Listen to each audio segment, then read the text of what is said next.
Welcome to the channel SRT Telugu lectures. మనం ఈరోజు వీడియోలో architecture of the data mining system గురించి చూద్దాము. మీకు కనుక ఈ వీడియో కంటెంట్ నచ్చినట్లయితే ఈ ఛానల్ని సబ్స్క్రైబ్ చేయడం అయితే మర్చిపోవద్దు. చూద్దాము architecture of the data mining system అంటే ఏంటి, అసలు ఆర్కిటెక్చర్ అంటే ఏంటి. Architecture describes the components in that system. అంటే డేటా మైనింగ్ అంటే ఏంటి? డేటా మైనింగ్ అంటే ఎక్స్ట్రా ఒక లార్జ్ అమౌంట్స్ ఆఫ్ డేటా నుంచి మనకి అవసరమైన డేటాని ఎక్స్ట్రాక్ట్ చేయడం.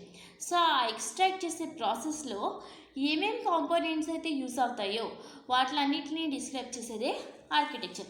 అంటే data mining, architecture of the data mining system అంటే ఏంటి? డేటా మైనింగ్ టాస్క్ని కంప్లీట్ చేయడానికి ఏమేమైతే కాంపోనెంట్స్ యూజ్ అవుతాయో ఆ కాంపోనెంట్స్ డిస్క్రైబ్ చేయడాన్ని ఆర్కిటెక్చర్ అంటారు. సో ఇప్పుడు మనం అసలు ఇప్పుడు ఆ కాంపోనెంట్స్ ఏంటో వన్ బై వన్ చూద్దాము. ఫస్ట్ నుంచి చెప్తూనే ఉన్నాం మనం. ఏంటంటే డేటా మైనింగ్ అంటే ఏంటి? Large volumes of the data నుంచి మనకి రిక్వైర్డ్ డేటాని ఎక్స్ట్రాక్ట్ చేయడం.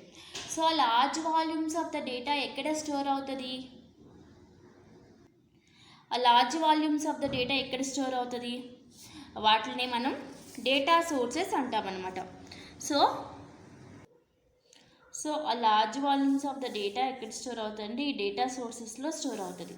ఇక్కడ చూడండి, డేటాబేస్, ఆ data warehouse, world wide web, other information depositors, ఇవన్నిటిని ఏమిటంటారంటే డేటా సోర్సెస్ అంటారు. అంటే ఎక్కడైతే డేటా స్టోర్స్, డేటా ఎక్కడైతే స్టోర్ అవుద్దో వాటిని డేటా సోర్సెస్ అంటారు. అంటే మనకి డేటా మైనింగ్కి కావాల్సిన డేటా అంతా ఈ డేటా సోర్సెస్ నుంచి తీసుకుంటుంది. ఎగ్జాంపుల్స్ ఏంటి? Databases, data warehouse, world wide web. Database అంటే తెలుసు కదా, కలెక్షన్ ఆఫ్ ఫైల్స్ని డేటాబేస్ అంటే కొంచెం ఇన్ఫర్మేషన్ ఒక చోట స్టోర్ అయితే దాన్ని డేటాబేస్ అంటారు. డేటా వేర్ హౌస్ అంటే ఏంటి? కలెక్షన్ ఆఫ్ డేటాబేసెస్ని డేటా వేర్ హౌస్ అంటారు. తర్వాత వరల్డ్ వైడ్ వెబ్ అంటే ఏంటి? ఇంటర్నెట్. ఇంకా ఏముంది? అదర్స్ అని ఉంది. అదర్స్ అంటే ఏంటంటే ఏదైనా అదర్ ఫైల్స్, టెక్స్ట్ ఫైల్స్ కానీ, స్ప్రెడ్ షీట్స్ కానీ, ఎక్సెల్ ఫైల్స్ కానీ, అలా అదర్ ఫైల్స్. ఇలా ఏదైనా సరే, వీటిలో ఏదైనా సరే డేటా సోర్సెస్ అవ్వచ్చు. అంటే డేటా మైనింగ్కి కావాల్సిన డేటా ఎందులోనైనా స్టోర్ అవ్వచ్చు. అది నెక్స్ట్ వచ్చేసి ఇప్పుడు ఈ డేటా క్లీనింగ్ ఇవన్నీ ఉన్నాయి కదా. డేటా క్లీనింగ్, ఇంటిగ్రేషన్, సెలెక్షన్, ఇది కదా నెక్స్ట్ స్టెప్. ఫస్ట్ స్టెప్లో ఏంటి? యాక్చువల్ డేటా స్టోర్ అవుతుంది కదా. ఫస్ట్ స్టెప్లో యాక్చువల్ డేటా స్టోర్ అవుతుంది. ఇక్కడ సెకండ్ స్టెప్ ఏంటి? Data cleaning, integration, selecting. అంటే ఏంటంటే ఇప్పుడు ఈ లార్జ్ డేటాబేసెస్లో డేటా స్టోర్ అవుతున్నప్పుడు ఆ డేటా డిఫరెంట్ ఫార్మేట్స్లో స్టోర్ అవ్వచ్చు, లేకపోతే అన్యూనిఫామ్గా ఉండొచ్చు, లేకపోతే మనకు కావాల్సిన దానికంటే ఎక్కువ డేటా ఉండొచ్చు, అలా ఏదైనా జరగవచ్చు. అంటే ఇప్పుడు ఈ డేటా క్లీనింగ్, ఇంటిగ్రేషన్, సెలెక్షన్ అని మనం ఏమనొచ్చు అంటే ప్రీ ప్రాసెసింగ్ టెక్నిక్స్ అనొచ్చు. అంటే మన డేటా మైనింగ్ టాస్క్ని స్టార్ట్ చేసే ముందు డేటాని ఏం చేస్తుందంటే ప్రీ ప్రాసెస్ చేస్తుంది. అంటే అన్యూనిఫామ్గా ఉన్న డిఫరెంట్ ఫైల్ ఫార్మేట్స్లో ఉందనుకోండి, యూనిఫామ్ ఫైల్ ఫార్మేట్స్గా మార్చడం, లేకపోతే అన్వాంటెడ్ డేటా ఉందనుకోండి దాన్ని రిమూవ్ చేయడం. అంటే యాక్యురేట్ డేటాని మాత్రమే డేటాబేస్ సర్వర్స్కి సెండ్ చేస్తుంది. సో దానికి ఈ data cleaning, integration and selection అనే టెక్నిక్స్ని యూజ్ చేస్తారు. సో ఎక్కడైతే యాక్చువల్ డేటా స్టోర్ అయిందో ఆ స్టోర్ అయిన డేటా దగ్గర నుంచి ఈ టెక్నిక్స్ అప్లై చేసి యాక్యురేట్ డేటా ఏదైతే డేటా మైనింగ్కి అవసరం అవుతుందో దాని యాక్యురేట్ డేటా మాత్రమే యూనిఫామ్గా ఈ డేటాబేస్, ఆ డేటా వేర్ హౌస్ సర్వర్స్లో స్టోర్ చేస్తారు. అంటే ఇప్పుడు database or data warehouse server కదా నెక్స్ట్ స్టెప్. ఇందులో ఏముంటుందంటే యూనిఫామ్ యాక్యురేట్ డేటా ఉంటుంది అనమాట. ఎలా వస్తుంది యూనిఫామ్ యాక్యురేట్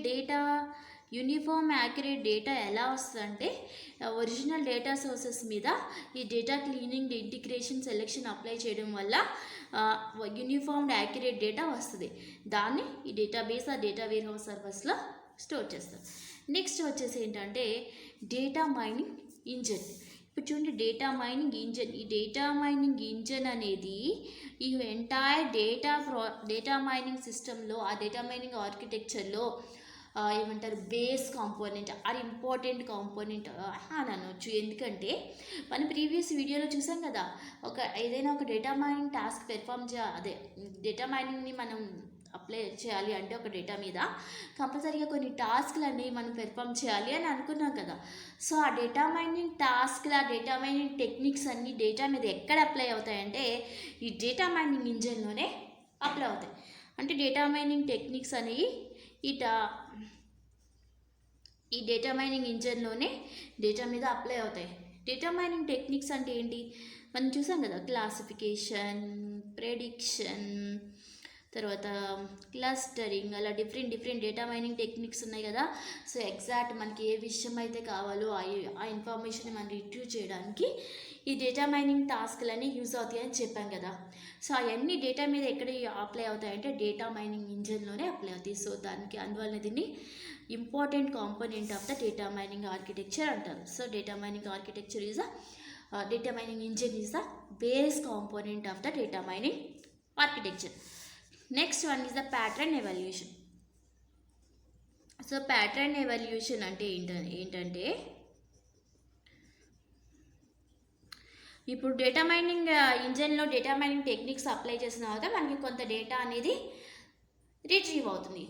ఆ రిట్రీవ్ అయిన డేటా నుంచి ఒక డేటాని మనం థ్రెషోల్డ్గా, ఆ చెక్ పాయింట్గా తీసుకుని మనకి ఏ ప్యాటర్న్స్ అయితే కావాలో, ఆ ఇంట్రెస్టింగ్ ప్యాటర్న్స్ ఏవైతే ఉంటాయో వాటిని ఎక్స్ట్రాక్ట్ చేయడానికే ఈ ప్యాటర్న్ ఎవల్యూషన్ అనే టాస్క్ని యూజ్ చేస్తారు.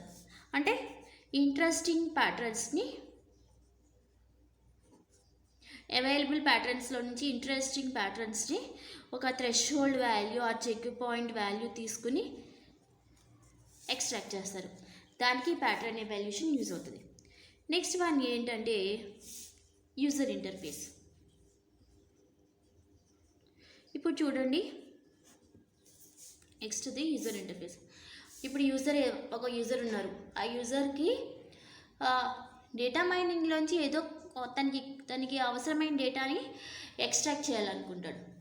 సో తను డేటా మైనింగ్ సిస్టమ్తో ఎలా కమ్యూనికేట్ అవుతాడు అంటే ఈ యూజర్ ఇంటర్ఫేస్ యూజ్ చేసుకుని కమ్యూనికేట్ అవుతాడు.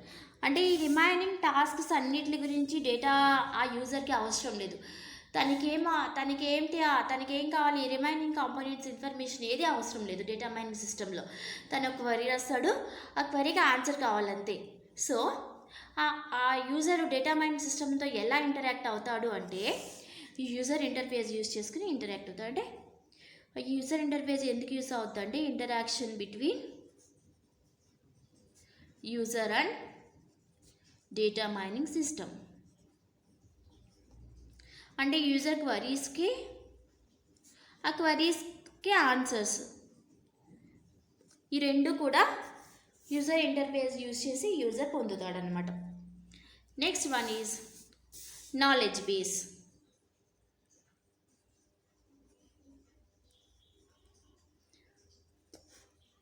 ఈ నాలెడ్జ్ బేస్లో ఏముంటుందంటే డేటాబేస్, డేటా వేర్ హౌస్ సర్వర్లో ఉండే ఇన్ఫర్మేషన్ ఉంటుందన్నమాట.